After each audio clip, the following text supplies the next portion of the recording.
Bonjour et bienvenue à tous.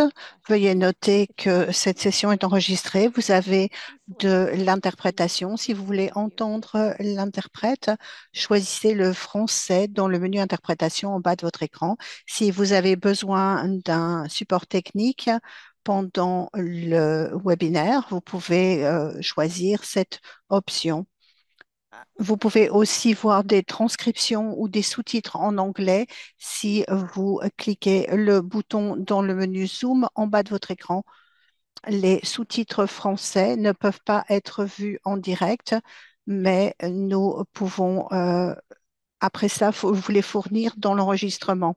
Je suis Colline Fares, la directrice de l'innovation chez Healthcare Excellence Canada et je suis ravie de vous accueillir aujourd'hui. Healthcare Excellence Canada est une nouvelle organisation qui a été lancée en 2021 qui se concentre pour améliorer les soins de santé avec et pour tout le monde au Canada. J'aimerais commencer en reconnaissant que nous nous réunissons sur des terres qui ont été habitées par des peuples autochtones depuis le départ. En particulier, je reconnais que j'accueille ce webinaire depuis Ottawa, Ontario, le territoire traditionnel et non cédé du peuple algonquin. Notre série Spotlight est une opportunité d'avoir des discussions constructives et concentrées, d'explorer des solutions pour faire des améliorations qui durent alors que nous travaillons ensemble pour façonner le futur de la qualité et de la sécurité en santé à travers le pays.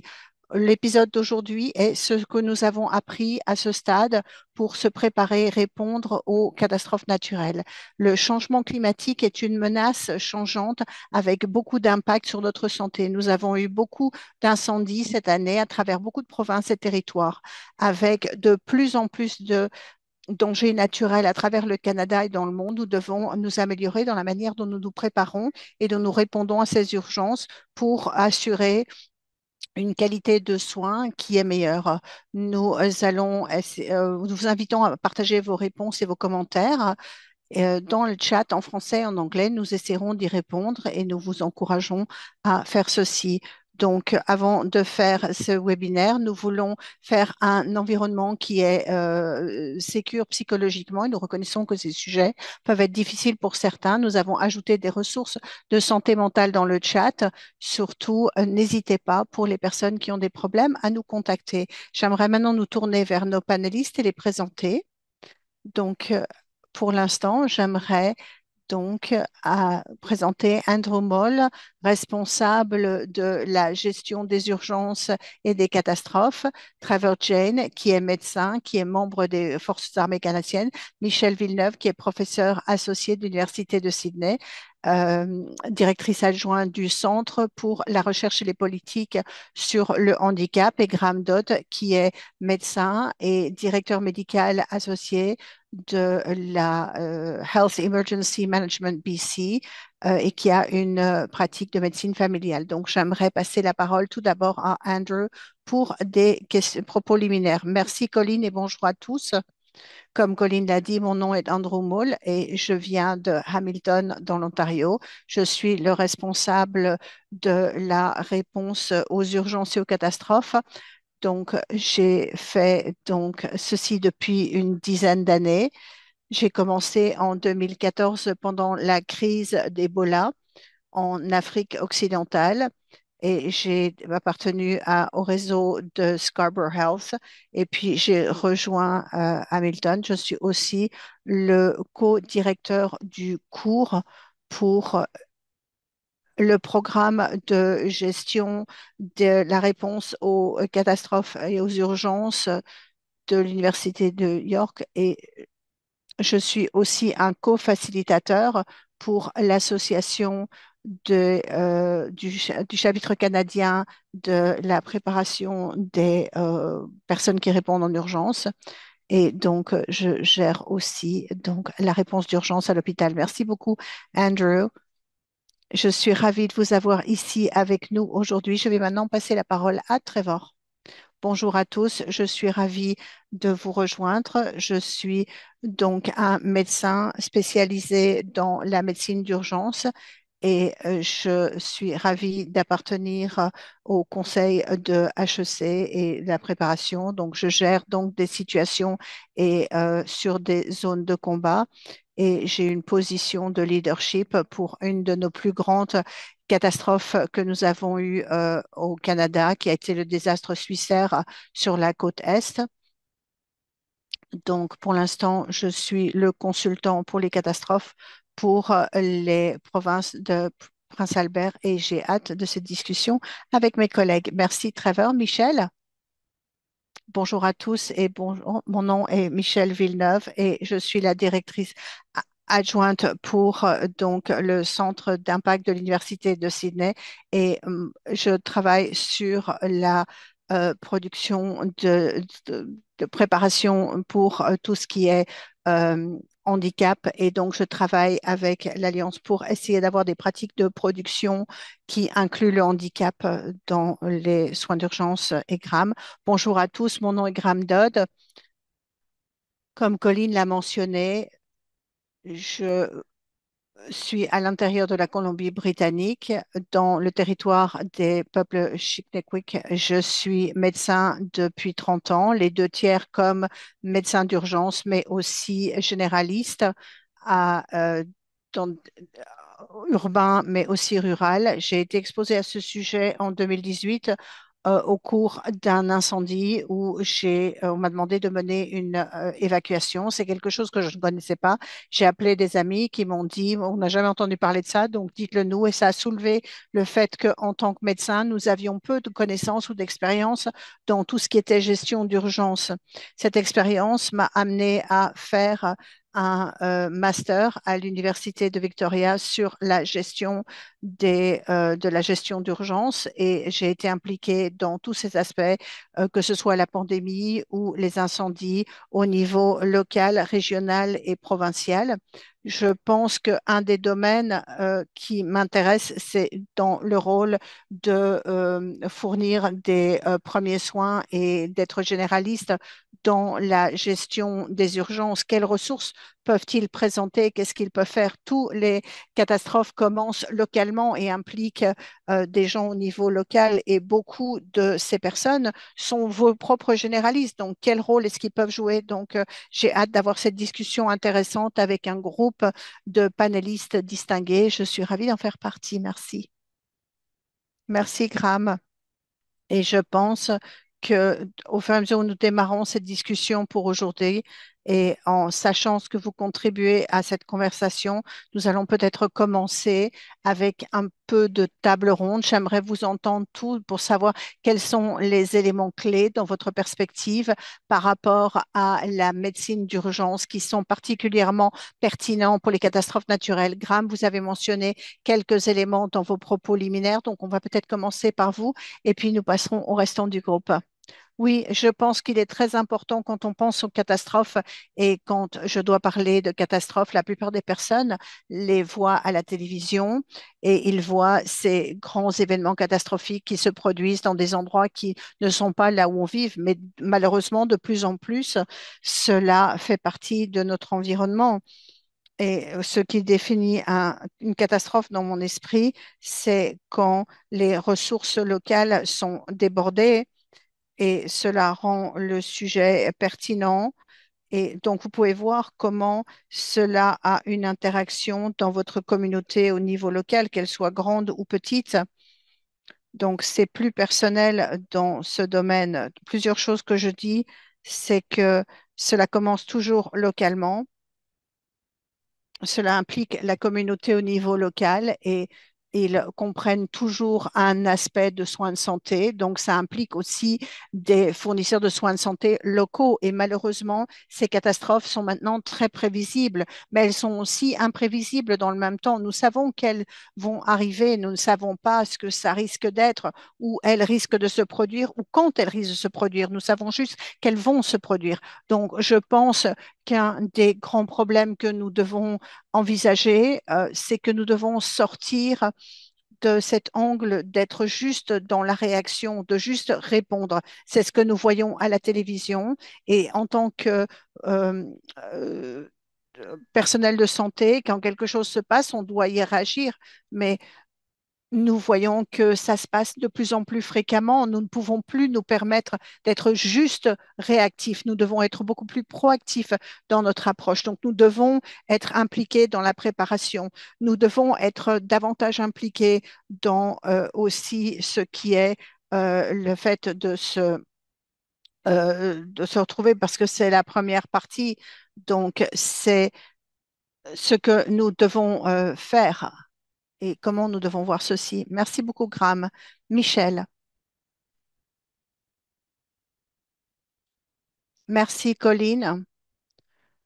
J'approche ce sujet par l'angle de l'Australie et de l'impact des catastrophes que nous avons eues ces dernières années. Ma recherche se concentre vraiment sur ce que nous pouvons faire pour partager les responsabilités.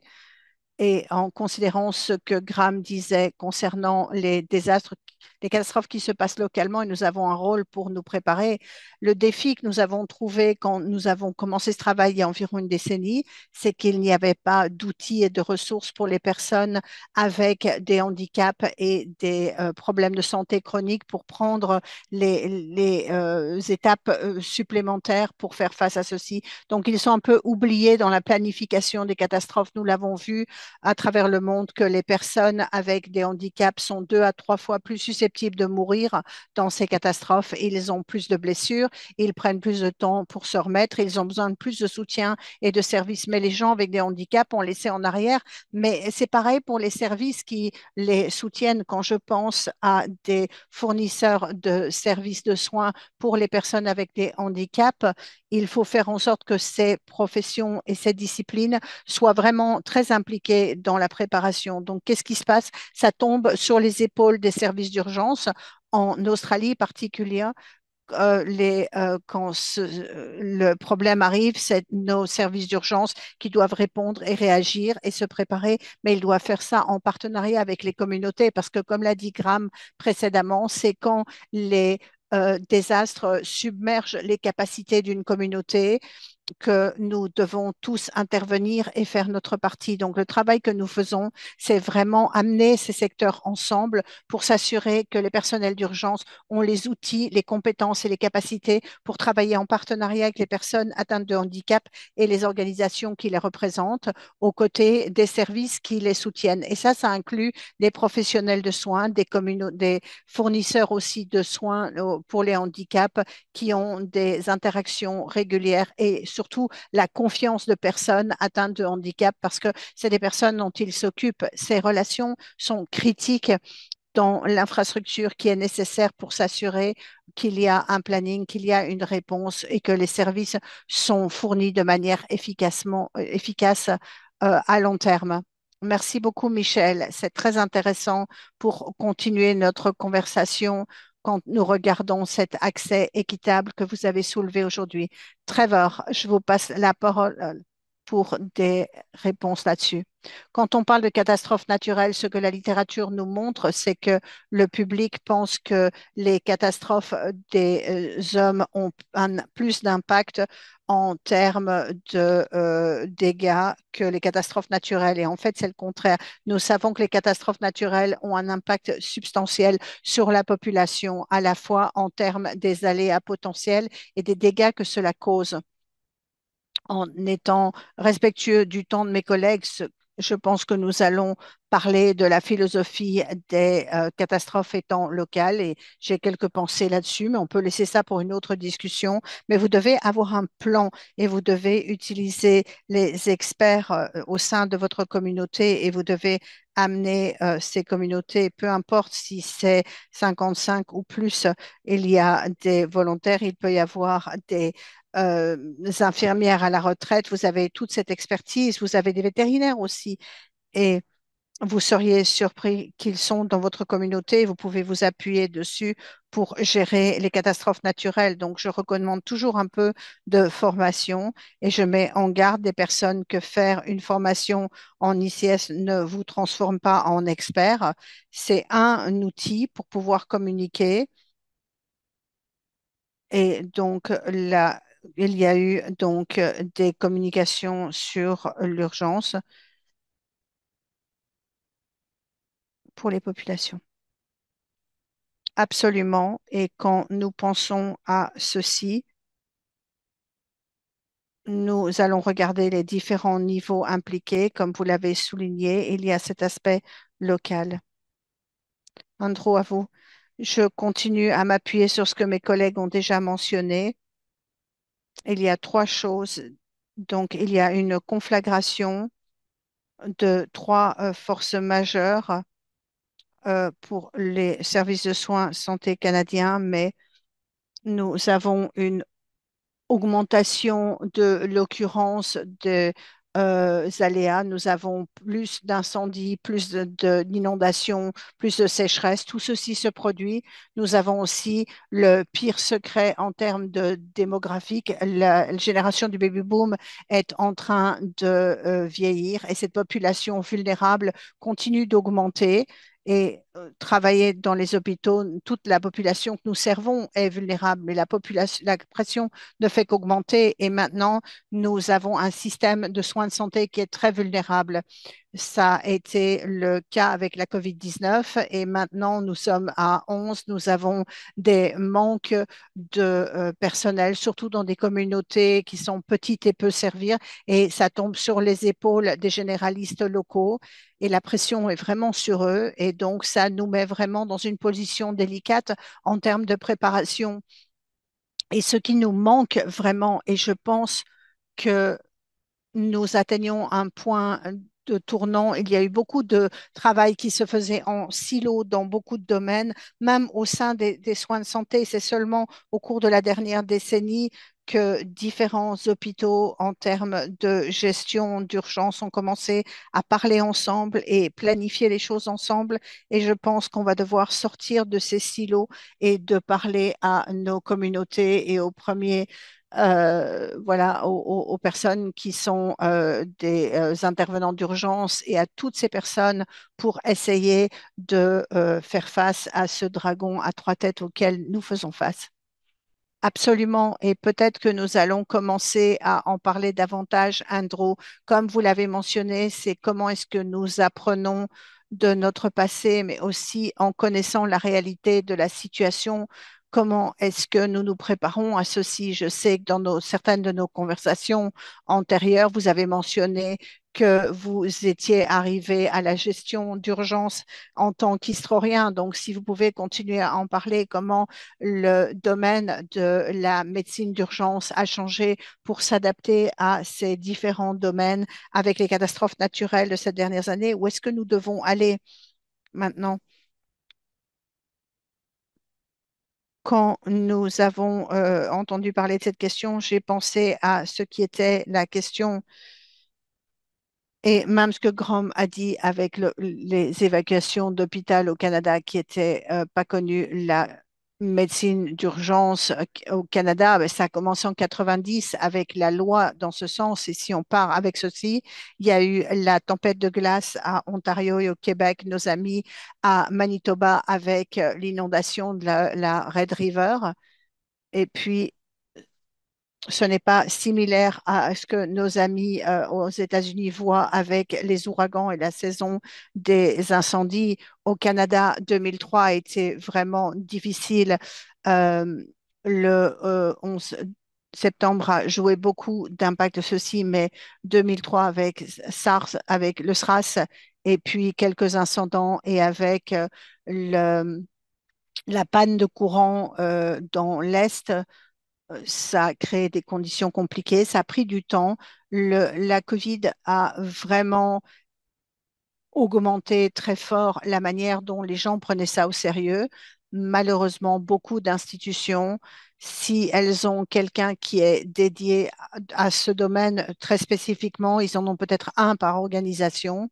Donc, je pense que ça commence à changer, mais historiquement, nous regardons seulement les 20, 30 dernières années. Le meilleur exemple que j'ai vu en termes d'institutions de soins de santé qui a appris de ceci, c'est le Texas et particulièrement Houston au début des années 2000. Il y a eu l'ouragan qui est arrivé, il y a eu beaucoup de dégâts, ils ont été inondés et les hôpitaux ont perdu de l'électricité, ils ont installé des portes vertes et quand en 2017 l'ouragan Harvey est arrivé, certains des hôpitaux qui avaient appris, ils avaient des méthodes de remédiation correctes et ils ont appris dans le processus de reprise. Ils n'ont pas dû évacuer, ils ont été vraiment des zones sécurisées pendant l'ouragan et ils ont pu continuer à traiter la communauté autour d'eux. C'était très intéressant et je pense que cela concerne aussi les leçons que nous apprenons et surtout mettre en place ces actions et ce que cela nous entraîne à faire. Donc, quand les catastrophes se produisent, pas juste tirer les enseignements, mais pouvoir continuer à avancer.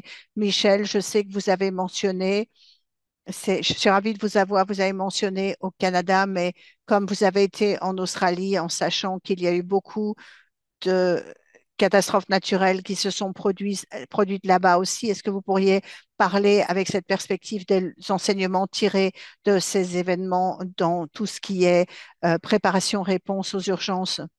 Oui, d'une certaine manière, nous étions un peu euh, en phase d'avance pour inclure les personnes avec des handicaps dans le processus de préparation. C'était en 2015 que nous avons commencé à travailler sur ce sujet en amenant donc les personnes que j'ai mentionnées précédemment, les personnes avec des handicaps et les personnes qui préparaient donc la médecine d'urgence. Et le défi en 2015 en Australie, c'est que ces groupes n'avaient jamais travaillé ensemble. Il y avait beaucoup d'hypothèses sur ce que les services d'urgence allaient faire pour les personnes prodiguant des soins et les communautés. Donc, je me suis dit, si j'avais $1 pour chaque fois qu'ils l'ont dit, je serais riche. Mais les communautés sont complaisantes et les services sont complaisants dans leur planification pour les urgences et c'est la situation en 2015. Et quand nous avons rassemblé ces groupes, c'était incroyable combien ils ont appris et partagé en travaillant ensemble pour essayer de répondre aux problèmes très directement à travers les conversations, le pouvoir de la conversation pour montrer quelles étaient les compétences, les connaissances et les talents qu'ils avaient, qu'ils pouvaient mettre ensemble, pour aussi améliorer les confiances que le secteur d'urgence du gouvernement pouvait avoir en nous pour faire le travail quand les choses se passent pour les services d'urgence, ils veulent que tout le monde soit en sécurité et c'est une responsabilité qui est très importante à leurs yeux. Et c'est important de partager cette responsabilité avec d'autres en ayant confiance. Quand nous avions eu une histoire précédente de ne pas être prêts, nous avons reconnu que dans le fait de prendre nos responsabilités, l'un des plus grands écarts, c'est qu'il n'y avait pas d'outils. Nous avons commencé à les bâtir ensemble. Donc, d'ici 2019, au moment de notre été noir avec tous les incendies, nous avions les ressources et les outils. Nous avions co-conçu ceci avec diverses parties prenantes dans la communauté. Notre secteur de santé avait aidé avec des aspects technologiques et donc pour tout ce qui est handicap, nous avions vraiment testé les plans d'urgence à ce moment-là, mais je peux vous dire qu'au Nouvel An, quand nous sommes passés en 2020, ça a été la période la plus stressante pour moi parce que je sais que nous n'avions pas suffisamment d'informations, de preuves et de préparation pour les personnes avec des handicaps. Et c'est assez angoissant de voir ce qui s'est passé avec les évacuations à Victoria et les personnes qui étaient abandonnées sur les plages parce qu'il n'y avait aucun moyen d'accéder aux hélicoptères pour évacuer. C'était à ce moment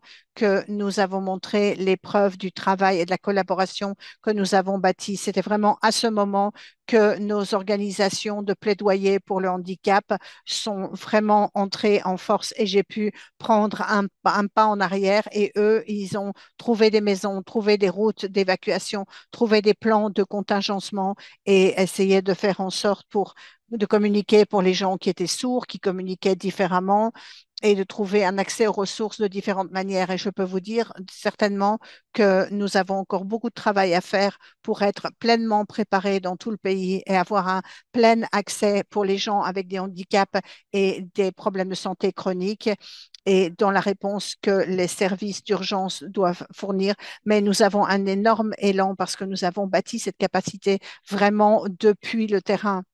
Absolument. Et ce que nous allons faire, c'est commencer à regarder et à parler un peu de ce système et de cette perspective locale en sachant que nous pouvons voir ce changement.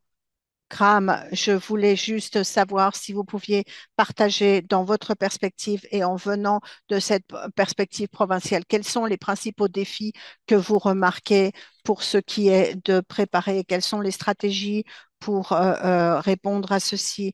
Donc, je vais vous parler, parlez-nous un peu de cet élément pour et aidez-nous à élaborer davantage là-dessus. Merci, Colline. Vous avez raison d'une perspective systémique. Qu'est-ce que nous regardons? Nous devons vraiment retourner spécifiquement à tout ce qui est santé. Et je peux parler avec une perspective de médecin par rapport à ce système. La plupart des médecins au Canada ont eu très peu de formation pour la gestion d'urgence, que ce soit pendant leurs années d'école de médecine ou pendant leurs années de résident. Même amener ce sujet de la gestion d'urgence, beaucoup de collègues disent on ne sait pas beaucoup où on s'inscrirait là-dedans. Et je pense que ça fait partie du défi. Comme l'a dit Andrew, il y a eu cette division en silos. Nous ne parlons que notre langue commune. Michel a parlé des populations vulnérables. Une des choses qui m'a traversé l'esprit, c'est que je ne pouvais pas m'empêcher de penser que ces personnes vulnérables sont sous les soins de généralistes, d'infirmières qui connaissent très bien leurs patients si les gens ont la chance d'avoir un généraliste ou une infirmière, mais nous n'avons pas inclus ce groupe dans nos préparations aux urgences traditionnelles. Nous nous sommes concentrés sur les hôpitaux plutôt. Euh, la partie d'Australie est tellement pionnière dans la gestion d'urgence et tout ceci nous vient d'Australie. J'ai passé beaucoup de temps à parler avec nos collègues de Nouvelle-Zélande après le tremblement de terre à Christchurch et le rôle que les généralistes ont joué à ce moment-là. Ils avaient déjà formé une organisation de généralistes qui étaient des généralistes d'urgence et leur rôle, c'était de sauver les hôpitaux parce que dans un désastre, tout le monde, dans une catastrophe, tout le monde se tourne vers les hôpitaux et nous savons que les hôpitaux sont déjà débordés. Les collègues disent, on peut même pas encore commencer à en parler dans nos hôpitaux parce on est tellement débordés et on gère ceci une fois qu'on a réglé les problèmes actuels, mais je ne pense pas qu'on a le temps d'attendre et de régler ceci parce que comme vous l'avez mélangé, ces catastrophes se passent avec de plus en plus de fréquence.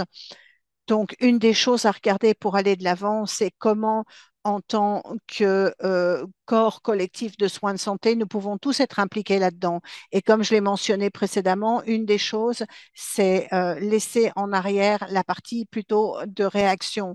La plupart des responsables de soins vont vraiment voir ceci comme étant notre rôle et notre devoir, mais c'est quelque chose qui est incroyablement dur pour le système, pour les premières personnes sur le terrain. Nous voyons beaucoup de burn-out parmi les premières les premiers responsables d'urgence qui sont sur place. Il faut prendre le temps de mettre en place ces stratégies de préparation, ces stratégies de réponse pour que quand nous répondons, nous savons que nous faisons partie d'un système collectif qui nous soutient. J'ai entendu le terme complaisance et je pense que c'est un problème qui augmente également. Nous avons vu ceci après les incendies. Dès que la saison est terminée, les gens disent, bon, ben finalement, ça y est, c'est fait. Et si j'amène le sujet, c'est parlons de l'an prochain. Et les gens disent non, l'an prochain, c'est l'an prochain, on en parlera l'an prochain. Mais le temps d'avoir un changement systématique se fait vraiment dans la période de reprise. Ça fait partie de la reprise. C'est utiliser cette période pour apprendre ces leçons et se préparer pour la prochaine étape et pour la prochaine saison qui se produit.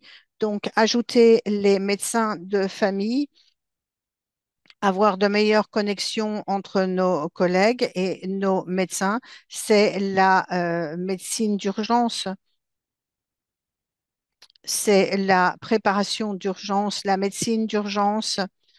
Et donc, ce n'est pas juste les hôpitaux, c'est aussi basé sur la communauté. Et donc, nous devons regarder ces choses. Chaque crise est une opportunité. C'est ce que Winston Churchill a dit une fois, ne laissez jamais une bonne crise être gâchée. Donc, nous ne pouvons pas perdre ces opportunités, même si on aimerait dire, en tout cas venant de l'intérieur de la Colombie-Britannique, où on brûle chaque année. Je sais qu'on n'a toujours pas brûlé tous les arbres. Nous allons encore avoir des incendies et beaucoup d'inquiétudes au cours des années à venir. Merci, Graham. Trevor, je me tourne vers vous. Je suis intéressée de connaître vos pensées, euh, donc en regardant ceci, mais aussi avec une perspective de leadership. Je vais regarder les panélistes et vous inviter. Donc, il y a quelque chose dont nous allons parler, mais je vous passe la parole, Trevor. Donc, à PEI, euh, c'était la première fois où une province a perdu son réseau électrique et c'était l'année dernière au cours de la tempête Fiona. Nous avons eu un des pires ouragans et en vivant à travers ça, nous avons appris certaines choses. Je suis vraiment un... Je dis toujours que tous les catastrophes sont locales et chaque communauté, chaque municipalité devrait avoir une réponse d'urgence. Et ce que c'est par exemple la région du Niagara euh, a fait un travail fantastique et je dis ça quand on a fait de cette médecine. Donc, nous avons un impact ensuite et ces équipes de réponse d'urgence sont phénoménales. Ce sont des bénévoles dans notre communauté qui ont des critères. Ils sont mobiles, ils ont un permis de conduire, ils ont un véhicule et ils ont environ 8 semaines de formation, une semaine, un jour par semaine, un peu partout, que ce soit à l'église ou ailleurs. Et donc, on leur montre comment se servir d'un un extincteur ou donc on leur dit, voilà, ça voilà, c'est ce à quoi devez faire attention quand vous utilisez une tronçonneuse et que voilà comment vous frappez aux portes des personnes âgées. Et puis, vous avez aussi des formations en premiers soins. Donc, au sein de, en ces 8 semaines de formation, vous avez quelqu'un dans votre euh, communauté. Vous pouvez avoir quelqu'un qui est activé pour aider la communauté. Et donc, toutes les catastrophes sont locales et mon expérience d'avoir été impliquée dans toute une série d'environnements difficiles, c'est que c'est la population locale qui est la première à répondre. Et quand vous arrivez avec des équipes spécialisées, l'armée, la Croix-Rouge, les autres, pour faire de la recherche urbaine, ça prend entre 48 et 72 heures. Donc, je suis vraiment un cheerleader pour les équipes de réponse d'urgence. Je veux que toutes les municipalités au Canada commencent à faire ceci. Nous avons commencé à faire ceci sur l'île. Tout le monde ici, si vous voulez voir comment c'est fait. Donc, je ne vis pas à Niagara Falls, donc au chute du Niagara. Donc, je n'ai pas de pourcentage du tourisme qui est là, mais ils ont vraiment d'excellentes équipes et je pense que c'est un excellent modèle. Donc, je vais m'en tenir là avec ceci. Par rapport au leadership, donc, j'ai été mis dans des positions compliquées de leadership, une avec l'Irak et l'autre avec la catastrophe suicidaire, avec la COVID et ici avec Fiona sur l'île. Ce que je vais dire, c'est qu'il y a deux choses qui vont travailler contre vous si vous êtes dans une position de leadership dans une catastrophe. Et les deux ont trait aux humains. L'un, c'est les égaux et l'autre, c'est le stress. Donc, j'enseigne ceci dans des cours et j'ai vu des têtes qui hochent d'avoir été dans des catastrophes. Parfois, vous devez séparer le rond du rôle et donc les personnes dans des positions de leadership au cours des opérations normales, quand quelque chose se complique, et ils ne sont peut-être pas les meilleures personnes pour être les leaders à ce moment-là. Donc parfois, il faut séparer le rang du rôle. Vous devez gérer des égos compliqués et vous devez faire attention aux réactions de stress des personnes. On a vu ça avec la COVID en 2020. Nous avons vu des gens faire des choses assez bizarres et donc c'était juste une réaction normale en temps anormaux. Donc des équipes, des réponses et des réactions avec l'ego et le stress. Ça semble d'être simple en théorie, mais en pratique, ce n'est pas du tout le cas. C'est très important d'adresser ce type de situation. Donc, est-ce qu'il y a des commentaires ou des réflexions qui ont un impact dans ce système local de leadership? Nous aimerions en savoir plus et comprendre un peu plus cette pièce d'équité, Michel. Donc, je regarde Andrew, Michel, Trevor, Graham. Est-ce que vous voulez réagir à ce que vos collègues ont dit ce matin? Oui, j'aimerais ajouter à cette conversation le fait de local. Les solutions locales sont vraiment le chemin pour faire entendre les voix de tout le monde, surtout des communautés. Mais cela peut être très facile pour les gens de ne pas savoir comment prendre cette responsabilité. J'ai bien aimé les exemples de Trevor sur comment les équipes de réponse peuvent mettre en action cela.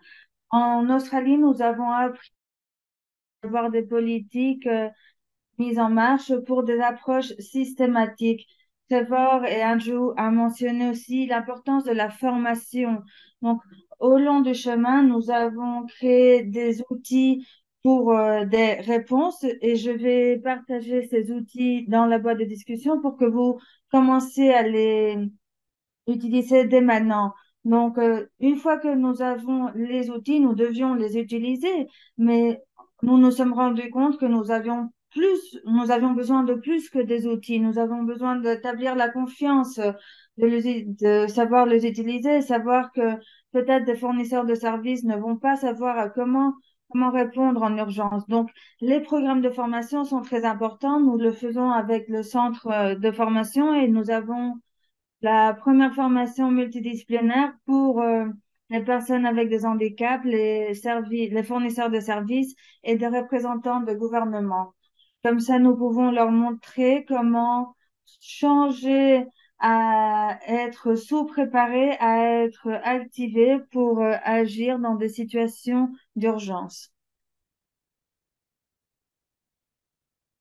Très intéressant. Andrew, euh, quant au programme de formation et au soutien, est-ce que vous pouvez ajouter à ce que vient de dire Michel? Et je sais que nous avons une question sur la boîte de discussion sur les considérations de l'élément d'équité dans ce discours. Oui, certainement. D'un point de vue de formation, je crois qu'il y a très peu d'institutions et d'écoles au Canada qui offrent la gestion d'urgence comme cours. Je sais que beaucoup de colleges ont des programmes très forts quant à ça, mais au niveau national, je crois que le collège de réponse d'urgence a fermé en 2012. Ça n'a pas réouvert. Je ne sais pas où est-ce qu'ils en sont, mais au Canada surtout, où la santé est une juridiction provinciale, ça revient aux provinces. Donc, nous n'avons pas un leadership national encore pour identifier les standards communs, les normes communes.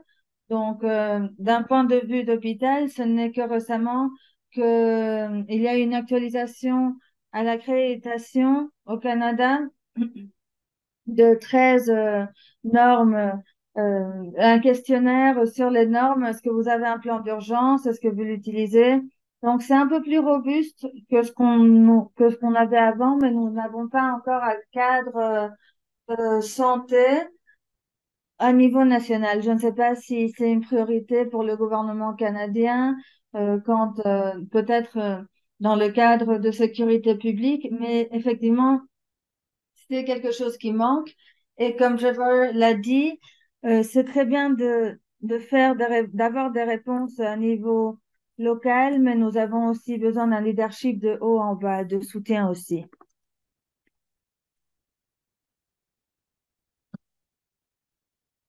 Trevor, vous voulez ajouter quelque chose?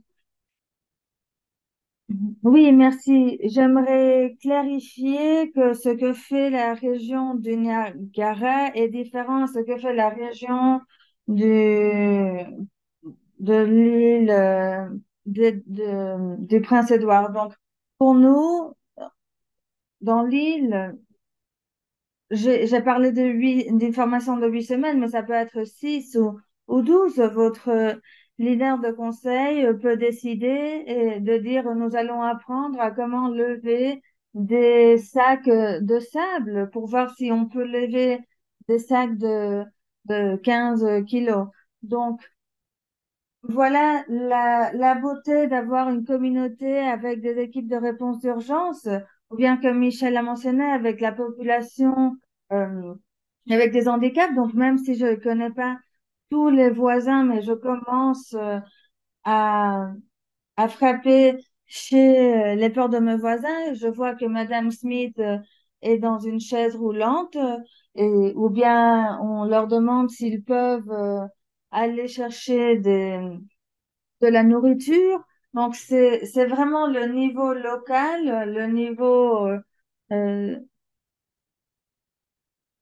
le plus local que nous pouvons faire pour voir les procédures, les processus. Et comme ça, si quelque chose arrive, on sera préparé, car personne va lire 400 pages. Mais si les choses restent simples, nous pouvons agir, actionner ces équipes, commencer comme ça et commencer à les interconnecter avec les procédures et les stratégies. Andrew a mentionné quelque chose de très important. Nous avons une expression que ces procédures n'existent pas si on ne les a pas essayées avant. Donc, je peux écrire un manuel, vous dire que ce sont les SOP, mais elles n'existent pas si on ne les a pas actuellement reversées ou mises en pratique. En parlant des courses dans la communauté, ils peuvent dire que oui, c'est une excellente idée, donc vous pouvez le faire. Et, et donc, concevoir ce plan pour votre propre équipe et culture. Merci Trevor. Effectivement, pour cela, nous avons besoin d'un engagement communautaire, une organisation, collaboration avec la communauté, mais aussi avec les équipes de fournisseurs de services de soins. Donc, en pensant à ces équipes et en pensant aux, aux pressions dues à la réalité et en réfléchissant aux impacts dans la force de travail quant à ces catastrophes naturelles, comment pouvons-nous les soutenir avec la préparation, la formation, mais aussi pendant la catastrophe et après? Je crois que nous avons plusieurs façons de voir ceci. D'une perspective de formation, je dirais qu'en en ajoutant la gestion d'urgence dans les écoles d'infirmerie. Comme ça, on peut commencer à inclure ce sujet et commencer à parler avec la terminologie. Dans les stages d'infirmerie aussi, vous allez voir qu'il y a des champions locaux dans le monde de santé et de soins pour ce sujet. Mais nous devons pas seulement le reconnaître, mais le soutenir. Et c'est très difficile de le faire derrière le bureau. Donc, nous devons les soutenir et nous pouvons le faire avec un soutien économique, par exemple, pour qu'ils puissent vraiment prendre ce rôle en main et mener des activités, se préparer et aussi avec des généralistes de clinique. Donc, ça peut être une façon de le faire comme ça. Michel a aussi mentionné les outils. Donc, effectivement, il y a des outils que nous pouvons aider à créer et les fournir aux cliniques et aux communautés pour qu'elles soient mieux préparées, pour qu'elles puissent aussi penser à ce qu'elles peuvent faire, quel rôle jouer. Mais les outils aussi doivent être utilisés et mis en pratique. Donc, il y a des mesures que nous pouvons mettre en marche assez simples pour réanimer ce sujet. Je m'arrête ici. Je ne sais pas si j'ai oublié quelque chose. Peut-être oui, mais ça reviendra. Merci. Est-ce que quelqu'un d'autre sur le panel voudrait ajouter? Michel, oui. J'aimerais ajouter encore plus sur les outils, car nous n'avons pas tous les outils qui nous préparent pour répondre à des urgences, ou bien tous les pays le font comme ils le veulent. Donc, je pense à des cadres de travail international comme celui pour la réduction d'impact, où nous reconnaissons les risques et comme ça nous pouvons planifier, être préparés pour faire face à ces risques. Mais quand nous pensons à l'accès équitable, je crois qu'il y a encore beaucoup de travail à faire pour rendre cette information accessible. Donc, quand nous concevons ces outils, nous devons vraiment penser à des outils que tout le monde puisse utiliser. Pour cela, nous devons nous asseoir avec tous pour prendre toutes les voies en compte. Donc, arrêter les barrières interculturelles et si nous avons une approche de centre d'urgence, c'est possible d'avoir une transformation comme on l'a vu en Australie dans le secteur de soins avec la valeur de ce centre. Donc, si chaque individu a sa propre responsabilité, on peut renforcer l'action communautaire. Voilà, je réfléchis aussi à ce que nous pouvons faire et donc je crois que en tant que répondants, nous devons être aussi préparés individuellement car nous pouvons être dans une communauté en tant que répondants et victimes en même temps.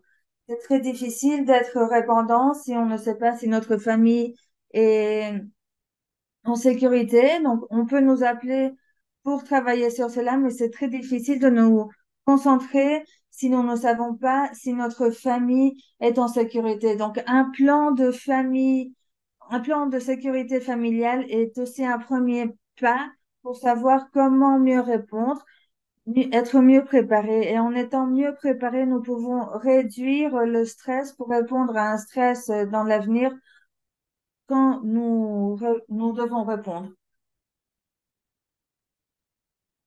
Oui, et je parle toujours à normaliser, suivre les processus. Par exemple, avec un accident d'avion, nous avons une situation très, très grave. Donc, ce que nous faisons est normaliser ce qui est anormal. Donc, pour nous, c'était un jour de travail normal avec un rythme de travail normal. Donc, nous continuons avec ce rythme de travail et donc avec une catastrophe, nous avons un flux de réponses qui arrive assez naturellement et vous pouvez le voir avec votre environnement de travail ou d'hôpital, voir s'ils répondent d'une façon de soutien. Une autre chose, et faites attention aussi à la bureaucratie qui commence pendant le jour 6 ou 7. Il y a des organisations qui au début ne veulent rien avoir avec la bureaucratie, mais ça vient avec le travail. Il faut adresser aussi les questions bureaucratiques et des fois, ça peut causer un peu de friction et frustration. Donc, je retourne aux SPO, aux SOP avec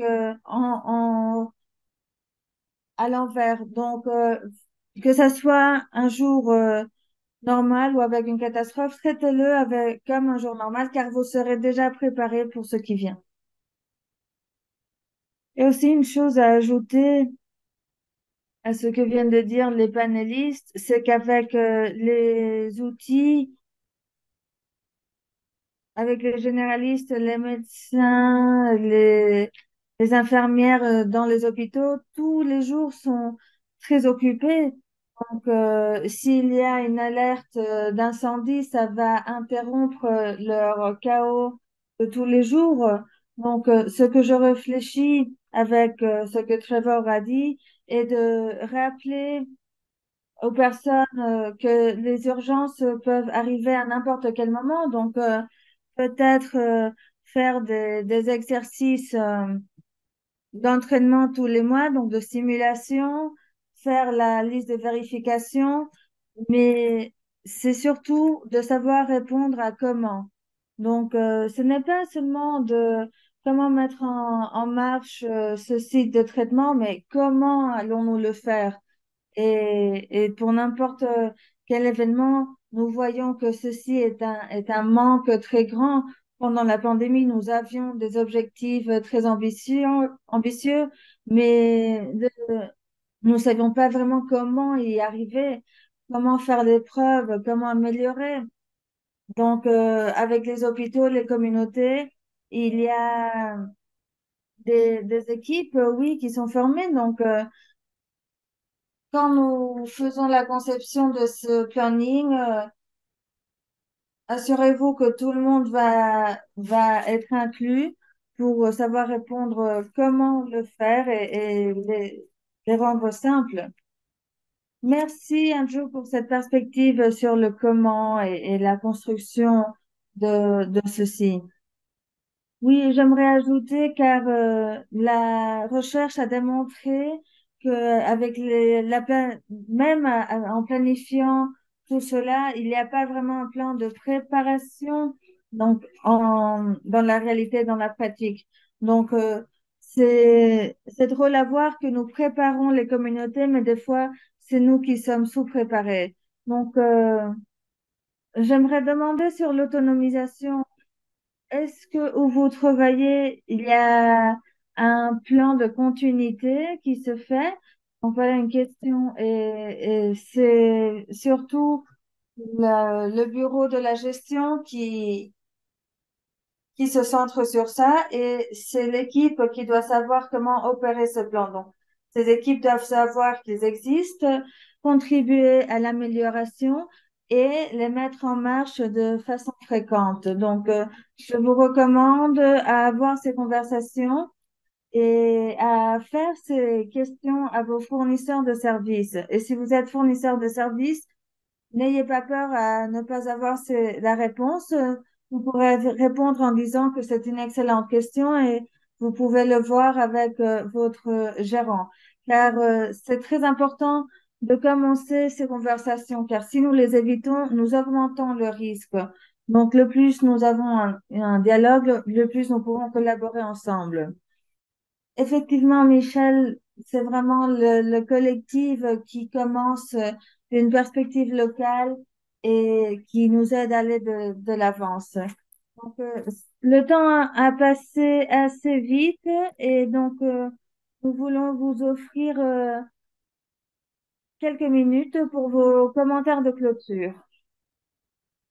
Merci beaucoup, ici Graham. J'ai beaucoup appris grâce à cette séance et je partage une dernière citation que j'ai lue en 2009 sur une publication qui a à voir avec les catastrophes.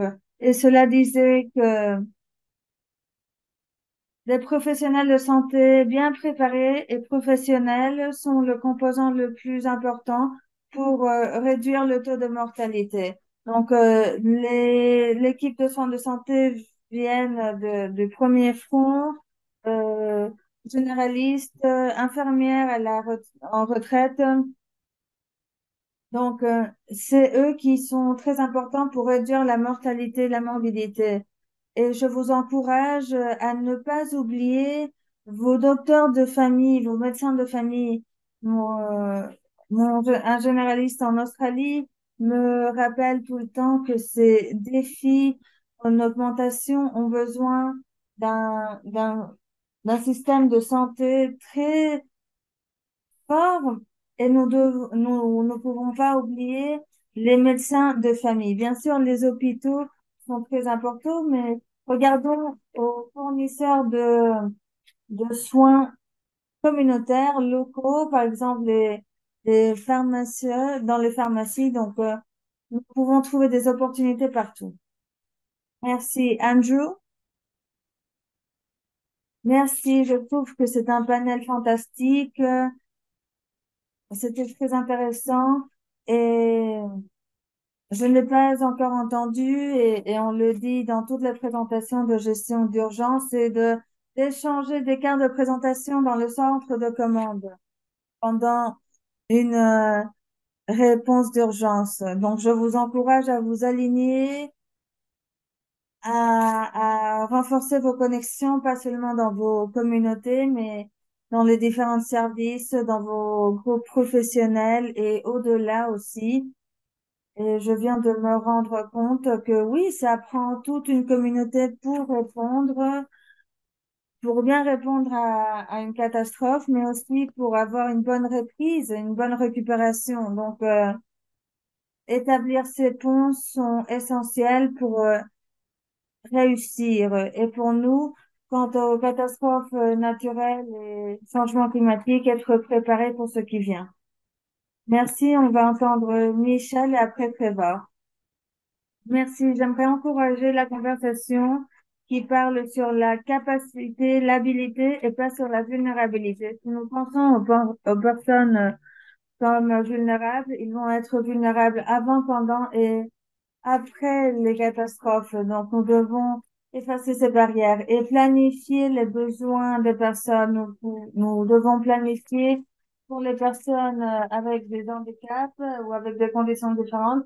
Et pour cela, nous devons connaître ce qu'ils ont besoin. Et ça commence avec un dialogue ouvert entre les individus et les autorités, les parties prenantes, car ils ont toutes une voix à être entendue. Trevor. Merci. Ce que je dirais pour finir est que si vous pouvez faire quelque chose pour votre communauté en tant que leader et de renforcer les équipes de réponse d'urgence, je veux souligner ceci. Je vois des communautés à l'étranger dans des circonstances terribles qui n'ont pas l'habilité organique de répondre et je vois des communautés qui ont une formation et qui ont pu s'organiser et le niveau de réponse quant à la sécurité, la résilience et la reprise est, est incroyable. Nous pouvons faire cela au Canada. Nous avons beaucoup de ressources, beaucoup de connexion, de réseau que nous pouvons faire de côte à côte. Donc, si nous commençons à reconnaître et soutenir ces équipes de réponse d'urgence, cela peut nous aider pour l'avenir. Et je viens de me rappeler qu'une communauté résiliente n'est pas celle qui peut se reprendre une fois, mais comment elle peut se reprendre de meilleure façon. Très bien, merci beaucoup pour ces discussions engageantes et excellentes. Nous espérons que vous avez trouvé cette session instructive. Vous trouverez un email de suivi avec le lien vers cet enregistrement que vous pouvez partager avec vos collègues et un résumé aussi de cet épisode avec des idées complémentaires. Vous pouvez vous enregistrer à notre infolettre de Excellence Healthcare Canada. Et nous vous demandons aussi de répondre à ce sondage. C'est une évaluation de 3 questions. Donc, ça prend quelques secondes et nous serons très remerciants. Et si vous avez des commentaires, vous pouvez les écrire dans la boîte de discussion ou bien par email. J'aimerais remercier Michel, Graham, Trevor et Andrew pour des excellentes contributions aujourd'hui et merci au public. C'est la fin de notre événement. Excellente journée.